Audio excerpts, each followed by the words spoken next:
목사님의 말씀에 그냥 순종해서 안에 섰습니다. 5를 우리가 가정의 달이라고 그러죠. 가족 행사도 많았는데 어떻게 잘 다들 보내셨어요? 부모된 우리도 되돌아보면 어린 시절이 있었고 청년의 시절이 있었고 또 성인이 되어서 결혼을 하게 되고 자녀가 출생하다 보니 우리가 부모의 자리에 앉게 되었어요. 어느 날 보니까 부모라는 자리에서 자녀를 얻게 되면 기쁨도 이루 말할 수 없었지만은 그에 못지않은 또 책임감도 우리에게 함께 따라왔습니다. 우리가 부모가 되었지만은 훈련도 없었고 염석도 없었고 그러기에 자녀를 양육하며 당황스러울 때도 많았고 두려울 때도 많았고 이제 물론 특히 여성들은 호르몬의 그 변화가 있다고도 하지만 산후 우울증이라는 것을 많이 겪어요. 이것이 두려움에서 오는 게 있더라고요. 저도 산후 우울증이라는 것을 자체를 몰랐어요. 그러는데 딸아이, 첫아이를 출산하고 나니까 너무 두려움이 오는 거예요. 어떻게 키워야 될지를 모르겠는 거예요. 많이 자는 날은 아니 이게 뭐가 이상해서 많이 자는 게 아닌가? 왜 이렇게 많이 자지? 안 자는 날은 오늘 뭔 일이 있는 게 아닌가? 왜 이렇게 안 자지? 이래도 걱정 저래도 걱정. 정말로 그렇게 그러다 보니까 이제 두려움이 깊어지면서 막 우울감이 오기 시작하면 눈물이 쏟아지고 하나님이 주시는 은혜가 아니고 두려움에서 오는 눈물이었어요. 나중에 지나고 나니까 그게 산후 우울증이라는 거였더라고요. 근데 감사하게도 이제 모르지만은 하나님 앞에 나가 예배드리고 하면서 치료가 된 거예요. 그래서 이제 큰 아이를 키우면서 이것이 산후 우울증이었구나 하니까 둘째 아이를 출산할 때는 또 살짝 오는데 제가 알았으니까 그걸 알았기 때문에 이제 거의 이겨내고 살짝 왔다 갔습니다. 근데 이것도 유전이 되는지 저희 딸아이도 또 출산을 하고 산후 우울증이 와갖고요. 좀 저보다 조금 심하게 와갖고 이제 기독교의 상담까지 약간 받아가면서 잘 회복이 돼갖고 지금은 이제 또 건강하게 잘 자라고 있는데 부모라는 자리가 쉽게 얻어지는 것이 아니라는 것을 우리가 이제 다시 한번 느끼게 되는데 그러면서 모든 부모는 자녀를 잘 양육해서 건강하게 자신의 삶을 잘 살아가는 것을 바라는 것이 모든 자녀를 가진 부모의 마음이죠. 근데 여러분들 자녀들이 마음에 드세요? 내가 이렇게 잘 수고롭게 양육을 했는데 아이고 내 마음에 딱 든다. 우리가 자녀한테 제일 잘하고 싶은 말이 있죠. 우리 엄마가 되어주셔서 감사해요. 우리 아빠가 되어주셔서 감사해요. 이것이 최고의 사랑의 말이 아닐까요? 그죠? 그냥 사랑한다 이거보다. 우리도 하나님 앞에 하나님, 나의 하나님이 되어주셔서 너무 감사해요. 나의 구세주가 되어주셔서 감사해요. 우리 구원의 확신을 받고 나면 이런 고백하잖아요. 하나님이 얼마나 우리를 기뻐하겠어요. 근데 부모인 우리도 그런 것 같아요. 오늘은 내 자녀가 마음에 들어 안 들어가 아니라 그런 자녀는 그런 부모인 나를 어떻게 볼까. 조금 부담스러울 수도 있지만은 우리가 또 가정의 달에 또 하나님 부모된 하나님께서 우리를 부모로 앉혀주셨으니까 부모된 우리가 한번 성경 말씀을 통해서 나는 정말로 우리 자녀가 나를 바라볼 때 어떤 부모로 바라볼까 생각하면서 우리 믿음의 선배들이 가정을 이루었고 믿음으로 그들을 양육하면서 은혜로운 가정들 또 그렇지 못한 가정들 왜 그랬을까 한번 그 이유를 보겠습니다. 먼저 저는 아버지 다윗의 집을 보았습니다. 이 솔로몬의 아버지 다윗의 가정을 보았는데 우리가 잘 알다시피 다윗은 기도의 사람이었잖아요. 늘 기도하면서 하나님과 깊은 교제를 하였고 어떤 급박한 상황이 올지라도 자신의 생각을 가지고 행한 것이 아니라 하나님 앞에 물었어요. 하나님 어떻게 해야 되겠습니까?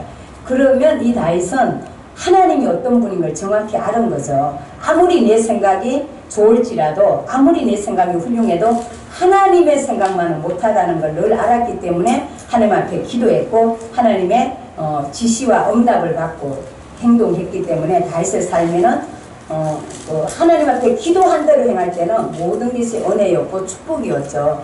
순간적인 또 실수도 있었지만은 다시 하나님의 은혜로 회복의 이런 과정을 겪었습니다. 근데 오늘 그 사랑하는 솔로몬에게 다윗이 어떻게 이 아들에게 아버지로서의 훈계와 격려를 해나갔는지 우리가 이 말씀에 오늘 본문 읽은 것을 보니까 이제 다윗은 하나님을 너무너무 사랑했기 때문에 성전 건축을 너무 자기의 손으로 하고 싶은 거예요. 하나님을 사랑하니까. 그랬는데 하나님께서 다윗은 전쟁을 많이 했잖아요. 이스라엘의 통합을 이루어가면서 이렇게 피를 많이 흘리는 일을 했기 때문에 하나님의 거룩한 성전에 피를 많이 흘린 너가 아니라 너 아들, 온순한 아들 솔로몬을 통해서 성전을 건축하겠다 이렇게 하나님께서 말씀을 하셨어요.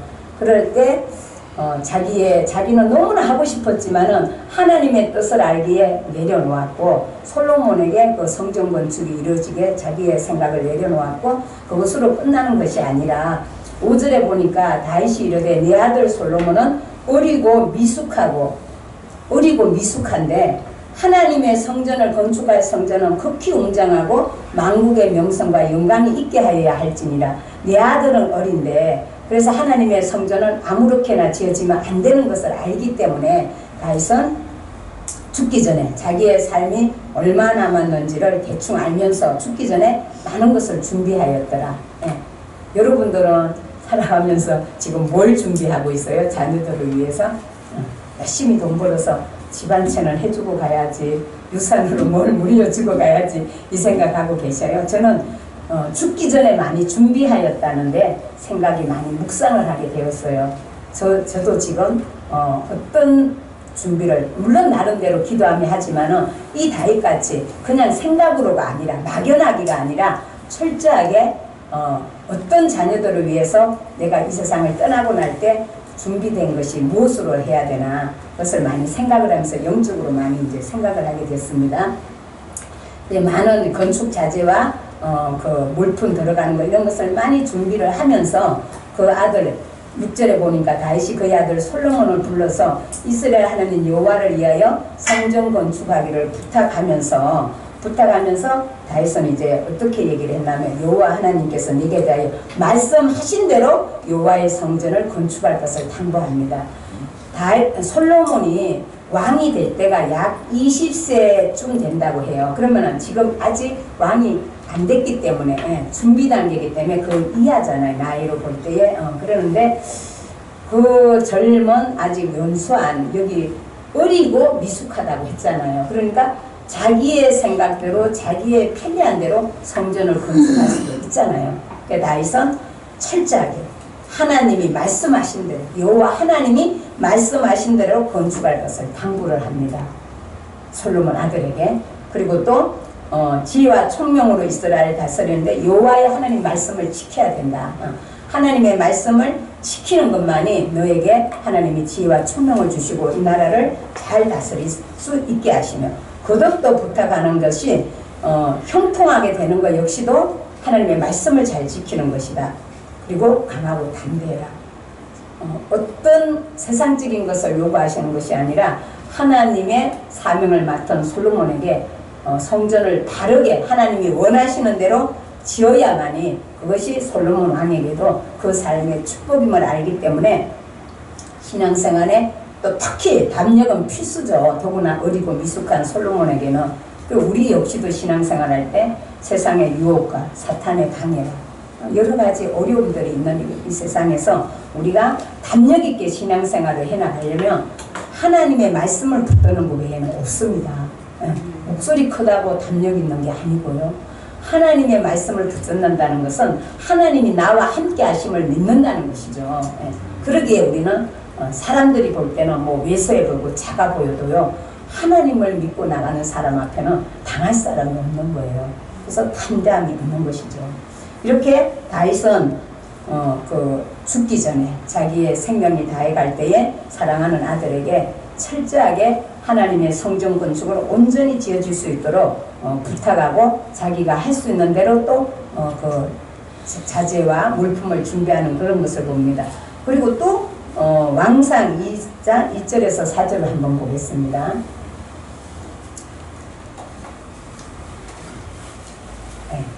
이것이 우리 다윗의 거의 유언이에요. 유언. 우리 1절부터 4절까지 같이 한번 읽겠습니다. 함께 시작. 다윗이 죽을 날이 임박하매 그의 아들 솔로몬에게 명령하여 이르되 내가 이제 세상 모든 사람이 가는 길로 가게 되었노니 너는 힘써 대장부가 되고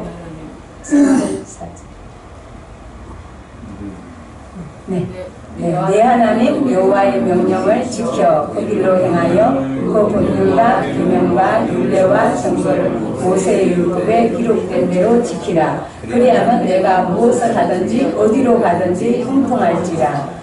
여호와께서 이웃에 대하여 말씀하시기를 만일 내 자손들이 그들의 길을 삼가 마음을 다하고 성품을 다하여 진실이 내 앞에서 행하면 이스라엘 왕 위에 오를 사람이 내게서 끊어지지 아니하리라 하신 말씀을 확실히 이루게 하시리라. 예.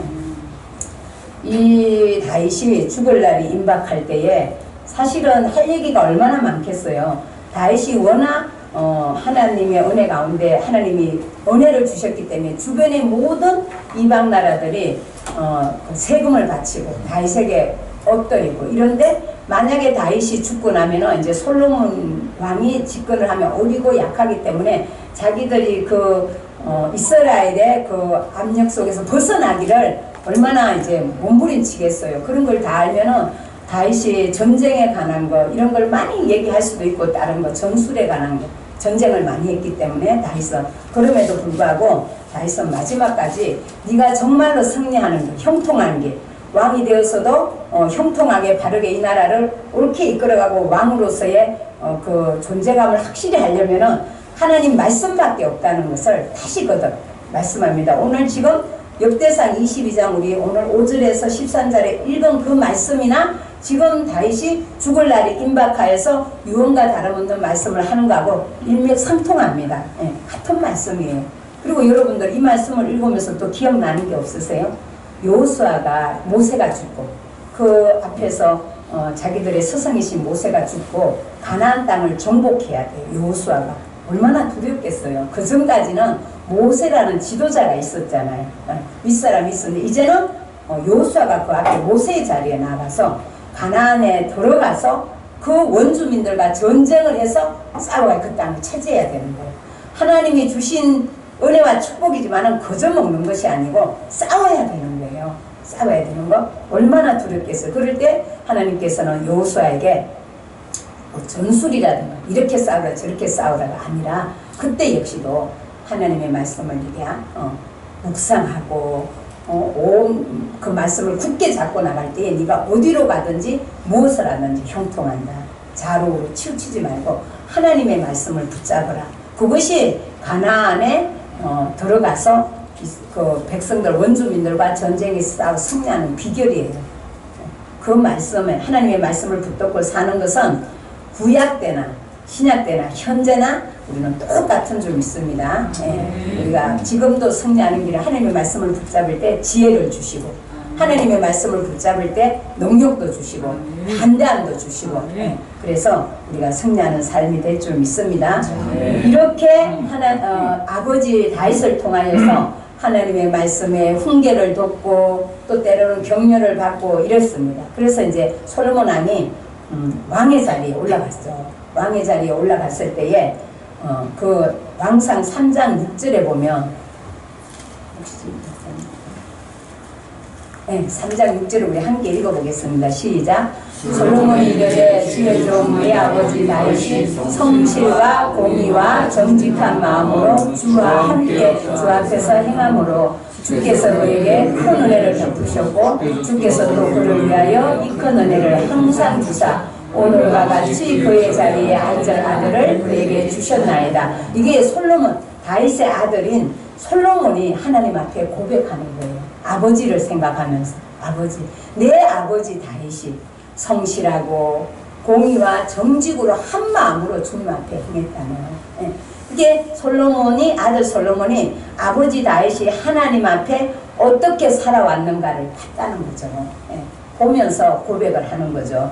이것을 볼 때에 참 다윗은 하나님 앞에 잘 살았다는 걸 볼 수 있고 그러면서 이제 자신이 너무 어리고 연약하니까 하나님 앞에 2000번째 그 우리가 잘 아는 1000번째 제단을 쌓는 거죠. 그러면서 그가 하는 말이 뭔가 하면 하나님 나는 작은 아이입니다. 예, 나는 작은 아이입니다. 왕의 자리였지만 그러면서 너무 감동스러운 것은 이스라엘의 이 백성들이 주의 백성입니다. 이 백성이 내가 내 마음대로 막 어떻게 할 수 있는 백성이 아니라 하나님의 사람들을 내게 맡겼으니까 내가 어찌 내 마음대로 할 수가 있겠습니까? 듣는 마음을 주시고 선악을 분별하는 지혜를 달라요. 예. 어떤 것도 구하지 않고 너무 하나님 보시기에 아름다운 것을 구한 거예요. 예. 그랬더니 하나님이 감동을 해버린 거예요. 예. 보통은 보면은 재물을 구하고 나의 장수를 구하고 인간적인 땅의 것을 구하는데 어떻게 너는 이렇게 내 백성이란 걸 알고 저는 이 솔로몬의 기도를 이렇게 기억하면 우리나라를 생각하게 돼요. 우리나라 국정을 운영하는 대통령 또 정치인들이 이 나라의 우리 국민들을 어떤 마음으로 볼까. 이 솔로몬이 본 주의 백성들 같이 귀하게 이 나라의 국민들을 나에게 맡겨준 너무나 소중한 분들이다. 이렇게 좀 보면은 정치의 방향성이 확 바뀌지 않을까. 그런 좀 간절한 소망을 제가 가져보는데 이 솔로몬이 귀한 것은 이 백성들이 내 마음대로 할 수 있는 게 아니에요. 하나님의 사람, 하나님의 백성들. 그러니까 솔로몬은 더 부담도 있었고 하나님 앞에 지혜를 구했던 거죠. 하나님의 방법대로 하나님의 사람들이니까 하나님의 방법대로 정치를 해나가려는 것이었죠. 그래서 아버지 다윗의 삶의 여정 속에서 하나님과 동행하고 경험하고 깨달은 모든 것들이 솔로몬에게 전수가 되었다는 거예요. 그러면 지금 우리가 다윗은 그래도 좀 어릴 때부터 신앙생활을 했기 때문에 이렇게 잘 성장하여서 또 아들의 본보기가 되었지만은 우리 함께 예배드리는 우리 성도님들은 중간에 믿었을 수도 있고 혹은 또 자녀가 먼저 믿었다가 자녀 때문에 나왔을 수도 있고 여러 가지가 있지만은 괜찮습니다. 예. 지금부터 우리는 오늘 이 말씀을 들은 우리 이날부터 정말로 자녀들은 이런 얘기가 있죠. 자녀들은 우리가 입으로 가르치려 하지만은 자녀들은 우리의 뒤에서 우리가 앞서 걸어가는 삶의 모습들을 보면서 따라온다는 거죠. 예. 입으로 물론 말이 있어야죠. 말과 행동이 일치하는 게 금상첨화죠. 그러나 말이 혹 없더라도 우리의 삶의 모습을 보면서 우리 자녀들은 뒤에서 우리의 부모의 삶을 본다는 거죠. 그래서 우리는 정말 하나님을 잘 섬기면서 사는 모습을 보여주는 것이 최고의 교회의 방법이 아닐까 그렇게 생각을 합니다. 두 번째는 디모데의 가정을 한번 보았습니다. 이번 좀 전에 얘기한 거는 아버지 다윗을 통해서 부자를 봤다면 이번에는 모를 한번 보겠습니다. 디모데의 가정을 보겠습니다. 디모데후서 1장 3절에서 5절까지 우리 함께 읽습니다. 시작. 내가 밤낮 간구하는 가운데 쉬지 않고 너를 생각하여 청결한 양심으로 조상들부터 섬겨오는 하나님께 감사하고 내 눈물을 생각하여 너보기를 원하면 내 기쁨이 가득하게 하려 함이니 이는 내 속에 거짓이 없는 믿음이 있음을 생각함이라. 이 믿음은 먼저 네 외조모 로이스와 네 어머니 유니게 속에 있더니 이 속에도 있는 줄을 확신하노라. 아멘. 우리 사도 바울과 동력을 이룬 귀한 디모데라는 사람이 그 가정을 지금 얘기하는 것입니다. 디모데의 신앙은 누구의 영향을 받았어요? 우리가 읽은 것 같이 외조모, 외할머니 로이스와 어머니 유니게를 통해서 아름다운 신앙을 영향을 받았다는 거죠. 이 가정이 이렇게 믿음의 예쁜 가정이 아니에요. 아버지는 헬라인으로 이방 사람이에요. 하나님을 모르는 분이에요. 근데 어머니 유니게는 유대인이에요. 성경으로는 믿음의 가정끼리 결혼을 하라고 했는데 왜 이제 결혼이 됐는지 저도 사실 안 믿는 자하고 결혼을 했어요. 결혼할 때는 그때는 신앙이 별로 저도 좋지를 않아서 그냥 전도 한 명 한다는 마음으로 결혼을 했는데 감사하게도 그래도 믿음의 사람이 되었어요. 근데 이 가정도 어쨌든 아버지는 헬라인이에요. 그런데도 불구하고 외할머니 로이스의 믿음이 어머니 유니게에게 이어졌고 유니게 이 엄마의 믿음이 디모데에게 영향을 미쳤다는 거죠. 그래서 이 사도 바울은 뭐라고 얘기를 했냐면은 그 거짓 없는 믿음이 할머니와 어머니를 통해서 전수되었다는 걸 얘기하는 거예요. 예. 그래서 가정이 온전히 다 믿는 가정이 아니었음에도 불구하고 이렇게 디모데라는 귀한 사역자가 나오기까지. 그래서 훈련을 잘 받고 나니까 사도 바울이 전도여행을 할 때 2차 전도여행 때 이 디모데를 만난 거예요. 잘 준비되어 있는데 디모데는 그냥 제 생각이에요. 어머니하고 외할머니의 신앙을 전수받아 보니까 조금 이렇게 유약하고 좀 여성스럽고 그런 게 좀 있지 않았나. 그게 다는 아닌데 이제 말을 하자면은 좀 그런 게 아쉬웠어요. 그런데 사도 바울을 만나니까 사도 바울은 어떤 사람이요?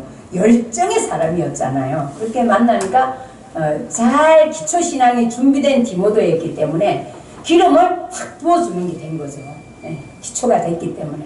그래서 너무너무 훈련을 잘 받아서 사도 바울이 내 사랑하는 아들이라는 거예요. 아들이라 할 정도로 아주 동역자를 잘 만나서 훌륭한 사역자로 쓰임을 받았는데, 그래서 이 만남의 축복이라는 것은 우연히 오는 것이 아니라 만남의 축복이 오도 준비되어 있지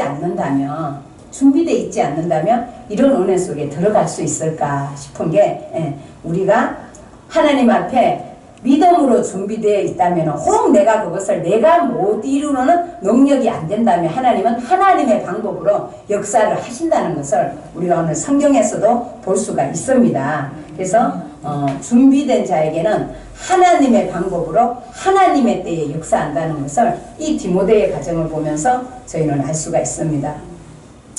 이 시한기간 참 믿음이 좋은 가정이라고 하는데도 제가 이제 신학교 다닐 때 중학교 1학년 아이들 교사로 좀 봉사를 했는데 중간고사 학기말 시험이 있잖아요. 그러면은 아이들이 설렁이 성전에 그 학원에서 안 오면 때린다는 거예요. 학원에 이제 좋은 점수를 올려야지 뭐 또 이렇게 플랜카드를 만들어 갖고 뭐 막 그 성전을 하고 학원에 우리 학원에 다니면은 성적이 올라간다 이래야지 자기들이 또 재정에 그런 학원 운영에 도움이 돼서 막 아이들을 때린다는 거예요. 그게 이제 맞지 않기 위해서도 가야 되고, 그러면 저는 이 아이가 맞지 않기 위해 갔을까 부모가 보냈을까 이게 좀 궁금하더라고요. 그래서 그 다음 주에 오면은 왜 교회 안 오고 학원을 갔어? 그러면 아버지가 가라고 했어요. 이런 아이들은 별로 없더라고요. 엄마가 가라고. 엄마가 빠지지 말라 했다는 거예요. 그래서 엄마는 어떻게 해요? 아이는 주의를 지키지 말고 학원에 가고 엄마는 교회 와서 기도하는 거예요. 이게 맞아요? 안 맞아요? 참 안 맞는 거예요. 맞아도 교회로 데리고 와야죠. 맞은다 해도. 근데 이것을 아이들이 먼저 알아요. 부모의 신앙의 그 눈높이를 아이들이 먼저 알아요. 그것을 허용이 될 때 아이들은 얘기를 하더라고요. 주일 성수가 철저하면은 아이들은 알고 맞을 준비를 하고 교회로 가더라고요. 보니까. 그래서 우리가 먼저 부모된 우리의 신앙이 얼마나 아이들의 삶에 귀한 영향을 미친다는 거 우리가 알 수가 있습니다. 저는 오늘 조금 이제 제 얘기를 좀 하자면요. 그렇게 아까 자녀들이 태어났다고 했잖아요. 남매가 태어났는데 예전에 그 당시에 85년도 7년도에 남매면요. 혼는 쳤다 해갖고 100점이 아니고 200점이라 했어요. 그것도 딸 아들이라서. 그때는. 근데 저희 집은 200점 점수를 받음에도 불구하고 기쁨이 없었어요. 그냥 눈물의 날이었어요. 왜냐하면은 큰아이는 건강은 한데 잔병치레가 너무 많았고 두산토울로 태어난 남자아이는 그 약한 질병을 가지고 태어난 거예요. 어떤 거였나 하면 우리가 그 몸속에 공기가 들어가는 기도가 있고 식도가 있잖아요. 근데 공기는 우리가 이제 음식이 들어가면 딱 닦인 데에 덮개가 있어서 음식이 걸로 들어가면 안 되니까 우리가 잘못 들어가면 사례가 걸려갖고 막 콜록콜록해잖아요. 빨리 빼내줘야 되는 거잖아요. 근데 식도에는 어떤 게 기능이 있냐면 가락근이 있어갖고 우리가 음식을 먹으면 쭉 늘어나고 먹지 않으면 이제 딱 조여준대요. 그래서 음식물이 넘어오질 않는 거예요. 우리가 거꾸로 막 뭉근함을 써도. 근데 저희 아이는 이 관악근에 문제가 있었던 거예요. 둘째 아이. 이게 움직이질 않는 거예요. 수축을 해줘야 되는데 그냥 그대로 벌어져 있는 거예요. 예. 그래서 먹기는 먹었는데 몸만 살짝 움직이면 다 나오는 거예요. 그게 그대로 열려져 있으니까. 이것도 이제 처음에 아는 것이 아니라 그냥 그런 세월 속에서도 기도를 하면서 하나님이 치료해 주시겠지 이러면서 생활을 했는데 1년이 지나도 이제 그 먹은 게 다 토해지니까 영양 보충이 안 되니까 예, 모든 것에 이제 약해지는 거예요. 언어도 안 되고 걷는 것도 안 되고 기는 것도 안 되고 거의 뭐 어찌 보면 약간 장애인 정도로 그렇게 되는데 이제 볼이 지나서 그래서 결단을 제가 하고 왜 병원을 더 못 갔나 하면은 굶겨갖고 검사를 해야 되는데 먹고 토하더라도 애가 너무 약하니까 굶길 수가 없는 거예요. 그러다 보니까 이제 그렇게 늦어지기도 하고 기도도 했었는데 이제 아이들 전문병원을 가서 검사를 했더니 그렇게 얘기를 하는 거예요. 근데 아이가 너무 약하니까 전신 마취를 하고 수술을 해야 되는데 못 한다는 거예요. 병원에 가면 해결이 있을 줄 알았는데 안 되는 거예요. 병원에서도 어떻게 할 수가 없는 거예요. 이것을 그렇게 1년을 두고 보자는 거예요. 그냥 아무 방법도 없이 그 소리를 듣는데 지금까지는 어떻게 잘 버텨왔는데 하루가 너무 먼 거예요. 예. 그래서 하나님 앞에 이제 죽기를 각오하고 눈물로 기도하면서 막 애를 들고 체라역을 가면서 막 하나님 앞에 기도를 했더니 1년 16개월 정도 아이가 그렇게 사는 아들이 5일 만에 치료가 있는 거예요. 하나님이 수축이 되게 하셔서 안 토하는 거예요. 먹은 것은. 예, 안 토하는 거예요. 예. 그랬는데 이제 그러면서 자라오는데 제가 그런 과정도 있었죠. 그렇게 결국은 약함이 자녀들의 약함이 저희와 저희 부부를 믿음의 사람으로 성장하게 했고 기도의 사람이 되게 만드는 거죠. 예. 하나님께서 선물로 준 자녀들을 볼 때 기쁨이 있어야 되는데 남들은 기뻐할 때 저는 울면서 눈물로 살았는데 그것이 나중에 보니까 기쁨의 열매되는 과정이었더라고요. 자녀 아까 얘기했지만 훈련도 없었고 연습도 없었던 부모인데 아이들의 질병까지 함께 했기 때문에 얼마나 힘들었겠어요. 근데 하나님을 제가 몰랐다면 어떻게 또 더 방황하며 살았겠어요. 근데 하나님을 알았고 치료의 하나님도 알았고 우리의 기도를 들어주시는 하나님도 알았기 때문에 이제 기도했고 하나님은 그런 은혜를 주셨는데 이제 아이들이 자라가면서 뭐가 저는 많이 이제 제 나름대로 이 부모로서 내가 이 아이들에게 어디까지를 부모 역할을 하면 되는가 그것을 생각하게 된 거예요. 어디까지 뭐 대학교까지 뭐 이게 아니라 저는 우리 이 자녀들이 하나님을 자신들의 아버지라고 고백할 때까지만 나는 부모 역할 다 했다. 예. 그것을 이제 저는 가치관을 둔 거예요. 그래서 왜 그걸 그렇게 뒀냐면은 저도 초등학교 1학년 때부터 교회는 나갔지만은 하나님을 바르게 알지 못하니까 나중에 청소년 시절이 되니까 방황을 너무 하게 된 거예요. 하나님은 계시는 건 맞는데 내 아버지가 맞아? 죄사함이라는 문제, 죄의 문제, 예. 그리고 내가 천국에 갈 수 있을까? 뭐 이런 여러 가지가 저를 너무 힘들게 한 거예요. 아담의 원죄부터. 왜 아담은 선악과를 따먹어갖고 죄인이 돼갖고 나까지 죄인이 되게 만들어. 내가 그 선악과를 만지기를 했어, 보기를 했어. 막 너무 억울한 거예요. 이제 어릴 때는 그냥 갔는데 이제 이 내 생각에 논리적이 되니까. 근데 이렇게 제가 사역하면서 성도님들한테 물어보면 여쭤보면 그렇게 생각한 분들이 별로 없었다는 거예요. 저는 제가 감성으로 풍부한 사람인 줄 알았는데 되게 이성적인 면도 많았구나. 그냥 믿으면 될 텐데 왜 그렇게 제가 그것을 인간적인 생각으로 이해를 하니 너무 억울한 거예요.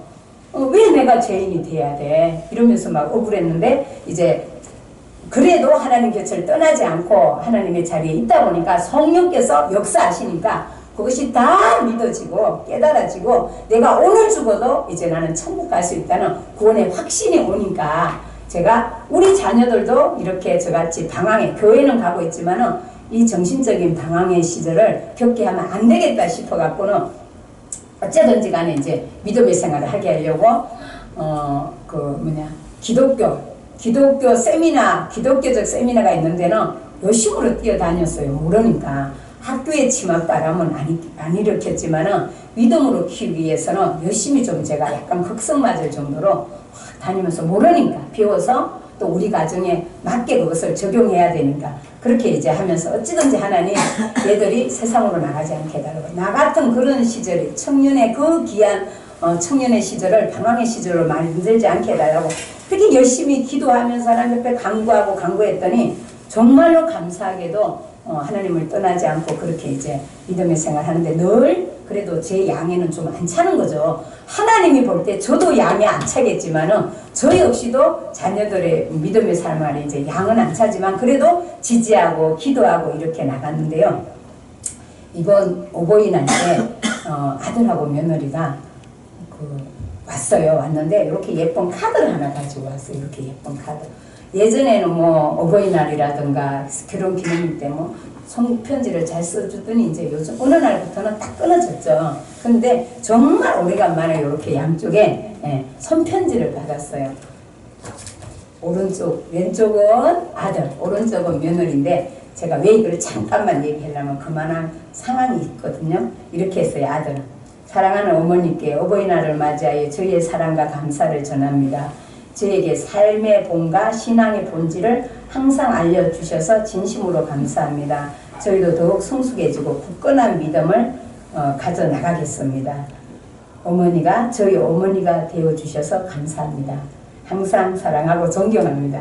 이것이 온전한 열매는 아니지만은 제가 그토록 바라던 신앙의 정수, 그것이 제가 우리 부부가 없어도 어느 날 하나님이 우리를 좀 일찍 데려갈 수도 있고 늦게 데려갈 수도 있고 혹 우리가 이 세상에 없어도 하나님 아버지를 내 아버지로 삼고 살아갈 수만 있다면 괜찮아. 이렇게 늘 생각했는데 이 글을 보면서 너무너무 감사했던 거예요. 그래 맞아. 이제 진짜 내 할 일 다 했어 나는. 이제 뒤에서 나는 그냥 기도하면 되고 이제 내가 어느 날 우리 남편은 하나님이 데려가셨지만 저 역시도 언제 하나님이 천국 가자가도 나는 괜찮아. 이제 미련 남지 않아.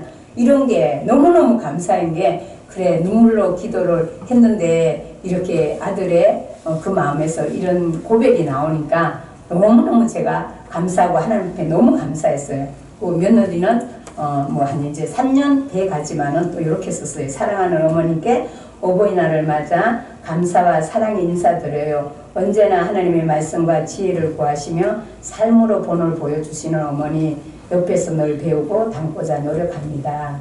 어머니를 통하여 멋진 유정씨 자기 남편을 보내줘서 감사하고 가족이 되어서 인연이 되어 하나님께 감사드린다고 이렇게 편지가 또 왔더라고요. 그래서 정말 그토록 하나님의 가정으로 되기를 열망하면서 여기 이 편지를 받기까지 이걸 제 자랑으로 듣지 마시고 여러분도 물론 눈물로 많이 기도했겠지만은 저 역시도 정말로 많은 눈물을 쏟았거든요. 눈물을 쏟으면서 기도했더니 작은 씨앗이 이렇게 보이는 것 같아갖고 너무 감사해갖고 그냥 여러분들과 이게 자랑이라면 자랑일까요? 근데 그냥 나누고 싶었어요. 마음을 나누고 싶고 이 세상에서 정말로 어떤 것보다가 이 세상은 잠시잖아요. 잠시. 근데 우리가 믿는 하나님은 영원한 것을 우리가 목적을 두고 살아갈 때 이 땅에서도 올바르게 살아가는 거잖아요. 운전을 배우니까 처음에 운전을 처음 배우고 나니까 자꾸 운전 가르치는 분이 멀리를 쳐다보래요. 여기 가까운 데를 쳐다보지 말고. 근데 가까운 데를 쳐다봐야지 멀리를 쳐다보면 어떻게 돼요? 초보 입장에서는. 근데 운전을 하고 보니까 멀리를 쳐다봐야 오히려 가까운 데도 다 보면서 멀리 차가 오는 것도 주시하면서 안전한 운전을 하게 되겠더라고요. 보니까 우리가 하나님을 알고 믿는 자들은 오히려 이 세상의 모든 걸 통달했다고 볼 수가 있는 거죠. 영원한 저 세상을 바라볼 때에 이 땅의 삶을 내가 어떻게 살아야 되는지 어떻게 살아가야 되는지가 답이 나오잖아요. 이미. 근데 천국을 보지 못하고 땅만 바라보는 사람들은 땅이 전부인지를 알기 때문에 이 세상에서 이 삶에만 연연하고 전전긍긍한다는 거죠. 그래서 우리 예수 믿는 우리들은 남이 볼 때는 세상 사람이 볼 때는 우습게 보이고 별 볼 일 없을지 모르지만 우리는 세상 사람이 보지 못하는 천국을 이미 봤잖아요. 믿음의 눈으로. 믿음의 눈으로 바라봤기 때문에 우리의 삶은 너무너무 멋진 것이고, 우리가 이런 천국을 소망하고 사는 삶을 계속 살아간다면 우리의 뒤에서 부모의 삶의 모습을 보는 자녀들은 땅의 것에 전전하는 것이 아니라 그들 역시도 우리를 바라보며 천국의 삶을 소망할 줄 믿습니다. 세 번째는 엘리 제사장의 가정을 잠시 살펴보겠습니다. 말씀드려주세요. 같이 함께 읽겠습니다. 시작. 너희는 어찌하여 내가 내 처소에서 명령한 내 재물과 예물을 밟으며 내 아들들을 나보다 더 중히 여겨 내 백성 이스라엘이 드리는 가장 좋은 것으로 너희들을 살찌게 하느냐. 그러므로 이스라엘 하나님 나 여호와가 말하노라. 내가 전에 내 집과 내 조상의 집이 내 앞에 영원히 행하리라 하였으나 이제 나 여호와가 말하노니 결단코 그렇게 하지 아니하리라. 나를 존중히 여기는 자를 내가 존중히 여기고 나를 멸시하는 자를 내가 경멸하리라. 엘리 가정은 제사장의 가정이고요. 혼니와 비누아스라는 두 아들이 아버지의 대를 이어서 제사장 직분을 감당합니다. 근데 이 아들들이요, 이렇게 신앙적으로 하나님 앞에 다른 신앙생활이 아닙니다. 그 성막에 이를 돕는 여성들과도 좋지 않은 행동들을 하였고, 하나님 앞에 제사드릴 때 제사장이라는 사람이 좋은 고기, 기름기 없는 좋은 고기는 먼저 익기도 전에 살코기를 건져갖고 자신의 몫으로 챙기고, 이렇게 하나님 보기에 너무나 제사장이면 본을 보이는 삶을 살아야 되는데 그렇지 못했습니다. 그럴 때 이 엘리의 지적을 볼게요. 그 성경에 보면 엘리가 말은 했어요. 너희들의 행동이 좋지 못하고 그런 소문이 들린다. 왜 그런 행동을 하느냐. 그런데 그것은 그냥 정말로 가슴에서 나는 게 아니었다. 안타까움에서 나는, 왜? 하나님은 우리의 마음을 아시잖아요. 그래서 하나님은 이렇게 얘기를 하는 거예요. 너희는 어찌하여 내 처소에서 명령한 내 재물과 예물을 팔며 네 아들들을 나보다 더 중히 여기냐. 엘리는 하나님보다가 자기 자식들을 더 중히 여겼다는 거예요. 살아계신 하나님을, 내 자식이 너무 소중하죠. 너무 귀하죠. 그렇지만은 이 마음에서 하나님을 더 중히 여기며 하나님께서 오는 복이 내 자녀들로 흘러가게 하는 게 우리 믿음의 올바른 신앙인 거죠. 그런데 이 엘리는 자기의 자식들을 더 중히 여겨갖고 정말로 안타까움에 진심에서 자녀들을 훈계하는 게 아니었다는 거예요. 하나님이 그거를 아신 거예요. 진실한 마음, 우리의 중심의 마음을 아신 거죠. 그래서 하나님은 뭐라고 했냐면, 나를 존중히 여기는 자를 내가 존중히 여기고 나를 멸시하는 자를 내가 경멸한다. 그러니까 하나님의 말씀을 무시하는 자에게는 하나님도 은혜가 없다 이 말이죠. 하나님의 은혜가. 그리고 하나님을 존중히 여기는 것은 하나님을 하나님으로 두렵고 떨림으로 그렇게 하나님을 믿는 자에게는 하나님께서 또 그와 같이 우리를 귀하게 여겨주시고 은혜를 주신다는 거죠. 그래서 블레셋과의 전쟁 중에 두 아들은 죽었고 엘리 제사장은 의자에서 뒤로 넘어져서 목이 부러져 죽었어요. 우리가 믿음의 사람들이 어떻게 우리가 살아가야 되는 거. 그렇게 너무 우리가 자꾸 시대가 흐르면서 하나님의 말씀을 두렵고 떨림으로 여기지 않고 너무 소홀히 여기는 게 어찌 보면 이 시대에 우리의 모습이 아닐까 좀 염려가 됩니다. 그래서 더 이제 하나님의 말씀을 오늘 제가 이렇게 했고요. 오늘 세 가정의 모습을 볼 때에 다윗은 자신이 먼저 하나님 앞에 진실한 정말 그런 모습으로 성실하게 하나님을 섬겼고, 그것을 바라보는 솔로몬이 훗날에는 신앙이 좀 약해져서 안 좋은 일도 있었지만 다시 전도서를 쓰고 이런 걸 보면 또 하나님 앞에 우리에게 많은 깨우침을 준 거 보면 하나님 앞으로 마무리가 잘 되었던 것을 볼 수 있죠. 그래서 생명이 다하는 날까지 말씀에 순종하고 그 말씀의 순종이 형통의 복이라는 것을 자신의 아들의 유산으로 잘 넘겨줬고요. 또 어릴 적부터 신앙의 본을 보이며 그렇게 말씀의 전수를 잘한 로이스와 유누게의 거짓없는 그 믿음의 성장이 훌륭한 디모데를 그렇게 낳게 하였습니다. 그리고 또 하나님의 말씀, 하나님보다가 자녀를 더 사랑한 이 엘리는 결국은 자녀들을 범죄의 길로 가게 하였고, 거기서 엘리 제사장이 잘 깨닫고 잘 훈계했다면 어떻게 되었을까. 그래서 오늘날 우리가 정말 우리의 마음을 보시는 하나님을 기억하며 말씀대로 우리가 살아내기를 결단해야 돼요. 결단하면서 먼저 믿은 부모가 신앙의 선배로서 롤 모델이 되어준다면 우리의 자녀들의 앞길도 분명히 복된 길이 될 줄 믿습니다. 네. 우리가 함께 오늘 이 말씀을 생각하면서 기도합시다. 하나님, 우리의 자녀들이 잘 되기를 바라면서 하나님의 은혜를 구하면서 정작 나는 믿음의 삶을 잘 살고 있는지, 내 자녀들이 나의 모습을 보면서 믿음의 어머니 아버지라고 말하는지 또 잘 따라올 수 있는지 생각해. 하나님, 믿음의 선배, 정말 롤 모델이 될 수 있는 신앙인이 되게 해달라고 주님 한번 부르고 기도합니다.